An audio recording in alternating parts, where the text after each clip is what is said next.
Douglas Bickford. It is 10:49 a.m. here on the 2nd of January 2022 in my hometown of Klamath Falls, Oregon. I am teaching self-esteem on YouTube out of this book right here.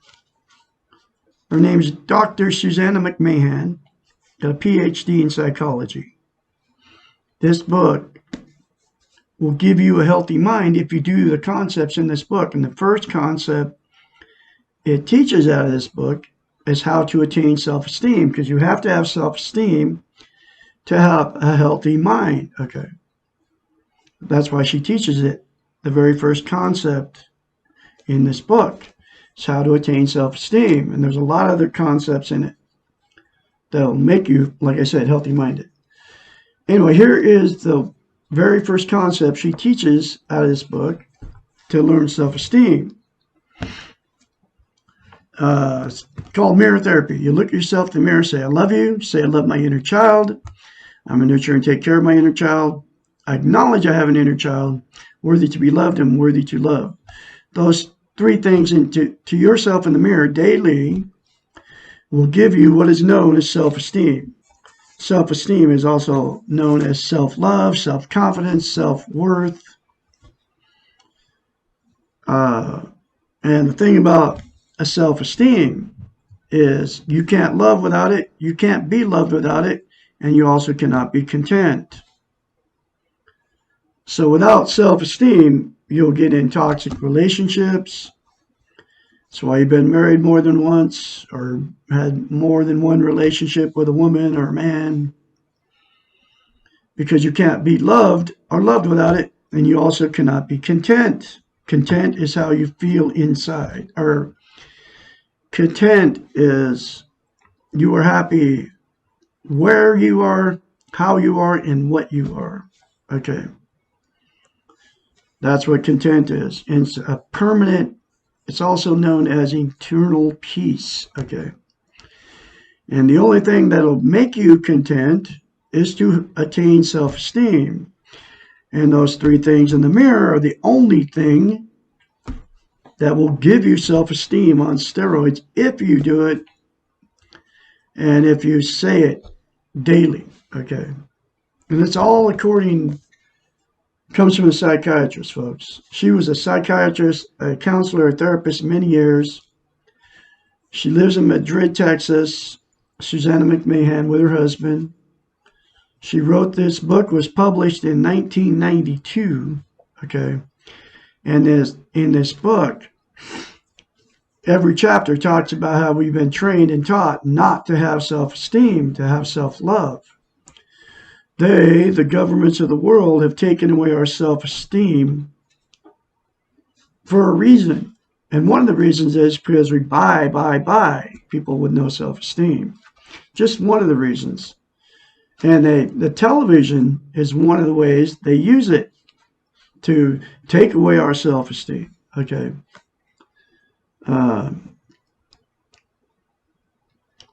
People that don't have self-esteem get addicted to all kinds of stuff. Okay. Trying to be content. And here's what people use. Since you can't be content without self-esteem, this is what people do that don't have self-esteem. And here's what they use to try to be content. Like I said, content is internal peace, right? Everybody wants to be content. But here's what people use to try to be content. And they're all 9 things.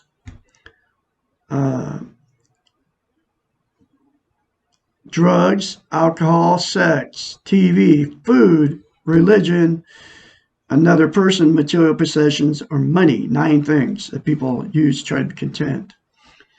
All of those are called externals. They're outside yourself. This is according to her book, a psychiatrist. They're called externals. And none of those will ever make you content. Okay. According to her. They're outside yourself. The only thing that will make you content is the 3 things in the mirror, which will give you self-esteem on steroids Like I said, if you do it and if you keep doing it. Self-esteem, to maintain it, you have to, it's like lifting weights. If you quit saying those three things to yourself in the mirror daily, you'll lose it. And you'll have to start over again. So you just have to say those three things to yourself in the mirror every day. I love Douglas Bickford. I love my inner child. I'm worthy to be loved. I'm worthy to love. It's that simple.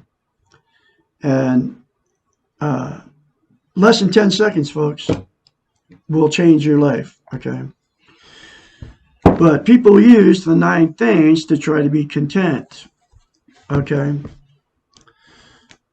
Drugs. And you can include caffeine and nicotine in the drugs. Caffeine is classified as a stimulant. It's a drug, so is nicotine.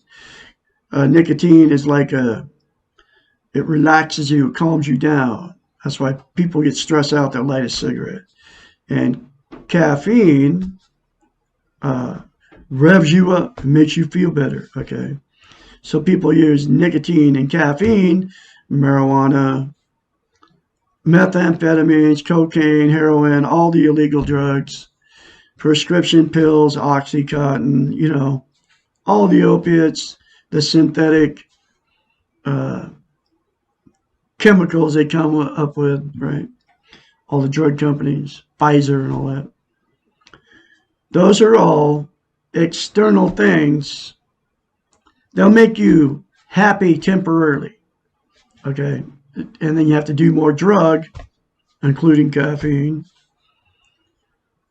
Nobody realizes caffeine is a drug because nobody's telling them it's a drug, and it is a drug. It's very bad for you, just like nicotine, okay? Just like all the rest of them, okay? But anyway, all those things never make you content. It makes you happy momentarily while you're inebriated under the influence of the drug, okay? Always goes away, then you have to have more drug to make you feel good about yourself. That's the reason you're taking them. Alcohol, exact same thing. Beer, wine, hard liquor, it doesn't matter what it is. Got alcohol in it. You're drinking it for one reason, to make yourself feel better. And the problem is it's only temporary, so you have to drink more. You know, the warm, fuzzy feeling.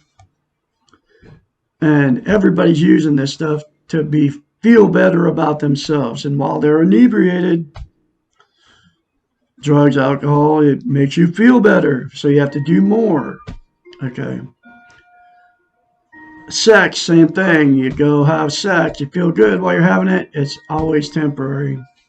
You have to have more sex to feel good, because you feel good while you're doing it. Television, same thing. You turn the TV on. Makes you feel good while you're sitting in front of the boob tube watching it. And then as soon as you turn it off, you walk away from it, that feel good goes away. So you have to turn on more TV to feel good. Okay. Religion, exact same thing. Go to church, give them the money, go Monday, Sunday, Wednesday night service, you go to the Friday night potluck. Feels good while you're there, then you have to go back and have more church. And you include all of them. Muslim, Christian, Orthodox Jew, you know, Jehovah's Witness, Mormon, Seventh-day Adventist, Baptist, Southern Baptist, all the different Christian ones, right? Church of God, Catholic, Episcopalian, Lutheran. I can go on and on about all the religions that people use to try to make themselves feel good. And you go, and then you have to go back, because the good feeling only lasts while you're with these people in the church, or you're doing something with the church. Then you go home, and then you have to go back to get more feel good, right?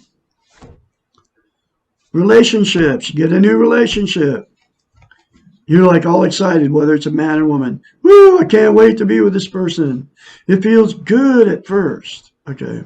Makes you feel really good. You're all happy and everything. Bragging to all your friends about your new woman or your new man. He's the perfect person. We're soulmates. We're meant to be together. You're saying all this stuff, right? Because at first, it feels good and it feels right, okay? And then the reality sets in when you move in. You know, the newness goes away. The sex goes bad. You start fighting and arguing with these people. Then you get a divorce if you married them, or you split up. And then you go find somebody else and the exact same thing happens again. That's why I've been married 4 times. Okay. Every one, it was all, woo, I couldn't wait to be with them. And all turned bad, including the last 4th one I was with. And you've all been through it. You know what I'm talking about. Either that or you'll stay in a toxic relationship forever and get abused by these people. Because you can't love and be loved without self-esteem. Okay. You'll get exactly what you are. Anyway, the feel-good never lasts in a relationship. Material possessions, exact same thing. Get a new car, get anything different, right? It only lasts till you buy it and acquire it. And then you're all excited about it, and then a new car will sit in the driveway. Then the feel-good goes away. Doesn't matter what it is. Go to a thrift store, buy a bunch of stuff. It's cheap. That's why you buy it at a thrift store. Even though you'll never use it, but it feels good while you're buying it. Then you get home and you never use this stuff. It goes in a closet. And that's the last time you see of it. Okay? But the feel-good always goes away. And it doesn't matter what material possession is, new, old. It doesn't matter. As long as something, you're buying it, you get a hold of it. And then it doesn't make you feel good after you get it home or whatever. Money, exact same thing. Get a bunch of money. You get money, period. And makes you feel good while you get it. But the feel good always goes away. Okay? Feels good at first. Then the feeling, that good feeling goes away. I don't care if you keep it, save it, or you put it in a box in your house. The feel good goes away. Initially, it feels good to get all that money, no matter how much you get. Put it in the bank, save it, whatever you do with it. Blow it. So anyway, those are the 9 things. And that's what people use to try to be content, and none of them will ever work. The only thing that will is self-esteem, which is the 3 things in the mirror to yourself daily. And mirror therapy, right? Here's why mirror therapy is so powerful. Because you cannot lie to yourself in the mirror. So you get in front, and we're all in front of the mirror every day. So it's very easy for you to say bad things about yourself in the mirror. And I'm going to say 100% of people either think something bad about themselves when they're in front of the mirror, or they say it out loud to themselves. You look terrible! Because we all are imperfect and we all get old. Right? I'm 66. And because we're not perfect, there is no perfect human being. You'll never be perfect. But you say bad things to yourself in the mirror because that's how you feel about yourself. If you loved yourself, you would never say bad things to yourself in the mirror. And you can't say, I love you in the mirror, and you want to call me nuts and call me names because I told you that, because you can't lie in the mirror. That's why you can't say, I love you in the mirror, because you don't love yourself. Okay? And because you can't lie to yourself in the mirror. But you can very easily say the truth about how you feel about yourself, which is bad things about yourself. Because that's how you feel about yourself. Because you're not lying to yourself in the mirror when you say bad things about yourself in the mirror. You understand what I'm saying here? But you can all get self-esteem by saying those 3 things to yourself in the mirror, so you will love yourself if you force yourself to do it. Because you'll have to force yourself to do it, just like I did. Okay. The more you say it to yourself in the mirror, the more you feel it, and the more you believe it. That's the way it works. It's a psychological phenomenon that happens when you get in front of the mirror. You cannot lie to yourself in the mirror. And that's why she said to her clients, go home and say, I love you in the mirror. no matter how it makes you feel. And that's exactly what she said. And she said to say it daily and keep saying it, because it's like lifting weights. You quit saying it, you will lose it, and you won't maintain self-esteem. That's why you got to say it every day, those three things in the mirror to yourself. And it doesn't come from Douglas Bickford, it comes from a psychiatrist. I know it works, and that's how I have attained self-esteem now. And I'm very confidently, since I have self-esteem, self-confidence, spreading her message out of this book. And I'm going to continue to do this into 2022, because number one, it changed my life. Nobody is teaching self-esteem on YouTube. Nobody's telling, or all over the social media, on the television. I'm on TV now, right? Nobody's teaching it. Nobody's teaching how to get it, and nobody's teaching you how simple it is, and nobody's teaching you how important it is. I just told you how to get it. Three things in the mirror. That's how simple it is to attain self-esteem if you say it and you keep saying it. Because you keep saying it. Like I said, the more you feel it, the more you believe it. Okay? And force yourself to do it the very first time. That's how simple it is.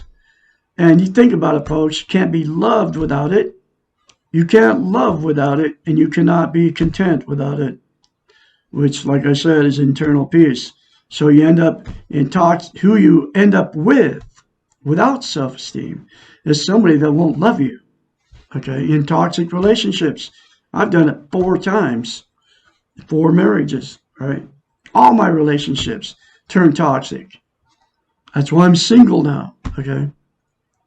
But I'm not done with the romantic relationships, because I want to run into somebody with self-esteem. And I don't know where it's going to be. It might be right here on YouTube. Okay, but I don't know. But I'm not worried about it, because I'm doing what I do very confidently and teaching her concepts, because she is nowhere to be found anywhere. And so that's why I'm here on YouTube teaching self-esteem. And I ended up on YouTube teaching self-esteem because I left a woman that I married in May of 2017. After putting an ad on Craigslist, I married this woman after 3 weeks. Okay. It lasted 3.5 years. I had no idea what was going on. But 2 months in to the relationship, I knew there was something wrong with it. I had no idea what it was. But what it was neither one of us had self-esteem. So I couldn't love her. She couldn't love me. Okay. And then you become toxic to each other. And that's what was going on. And all of that information is in this book. And that's why I'm going through this book a chapter at a time. Okay. And here is the next chapter. Chapter 72. If I change, will my partner? There are 3 answers to this question. Yes, no, and maybe. The yes means when one part of the system, the relationship, changes, the whole system is affected and changes do occur. The no means we cannot control the changes except for ourselves. Changing ourselves will not ensure changes in others. We may change the way in which we perceive others, and we may change that it becomes easier to accept others. The maybe means that some changes may occur, but they may not be the ones we wanted, and they may not be in the desired direction. The motivation for changing ourselves cannot be to change the other.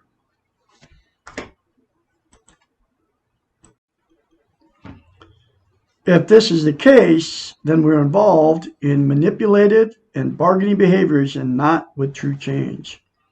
Changing ourselves is hard work and requires strong desires for the changes and the commitment to the process of change. If you get this book, folks, it will, and you do the concepts in it, it will change you from the inside out, guaranteed. those three things in the mirror will change yourself too. And it's in a link in the video description of every video I put up. It's very cheap, between $5 and $15. You can all afford it. Then you can read this stuff in black and white for yourself. This is my 4th time going through this book.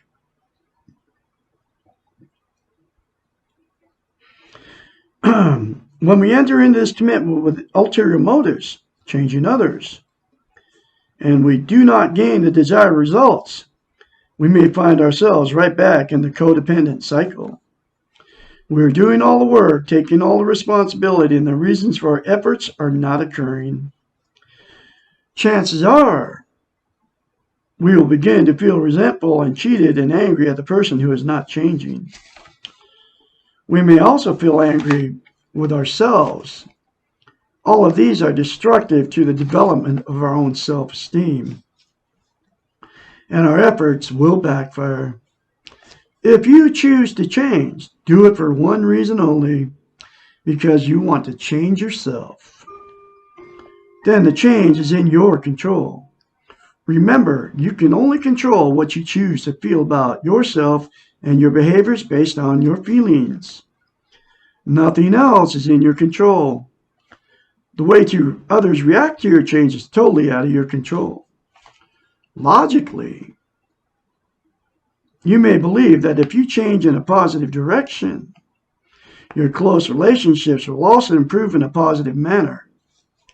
Unfortunately, relationships are not logical, and sometimes the opposite occurs. The relationship begins to fall apart, or the others around you become more dysfunctional.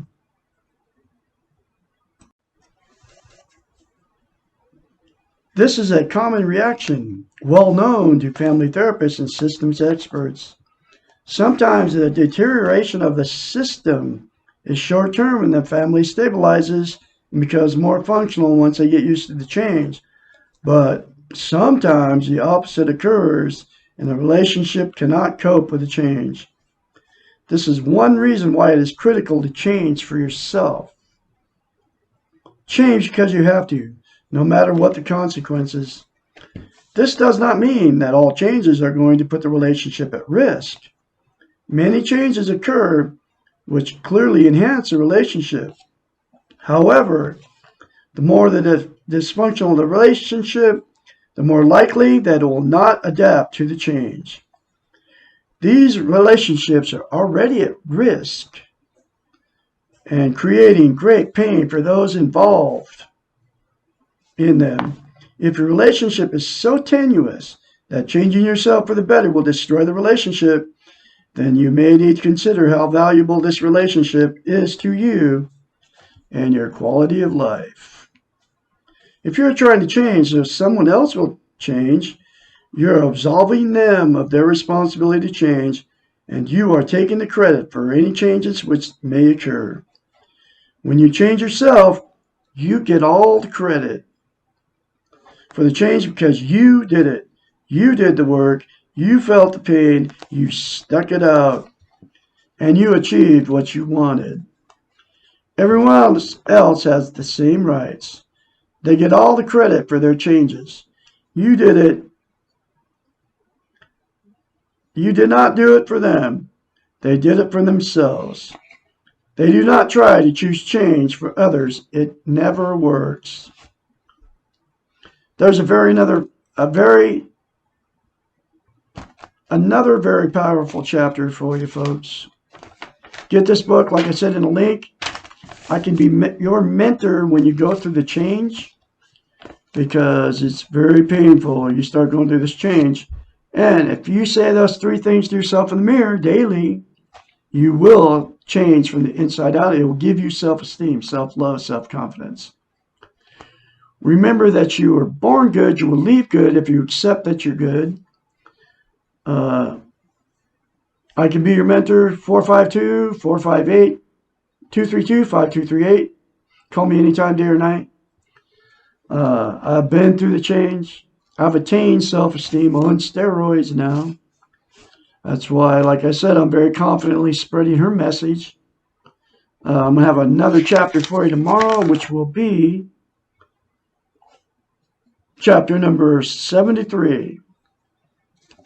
What can I do for others? I'll have another, I'll talk to you all tomorrow. Y'all have a great day out there.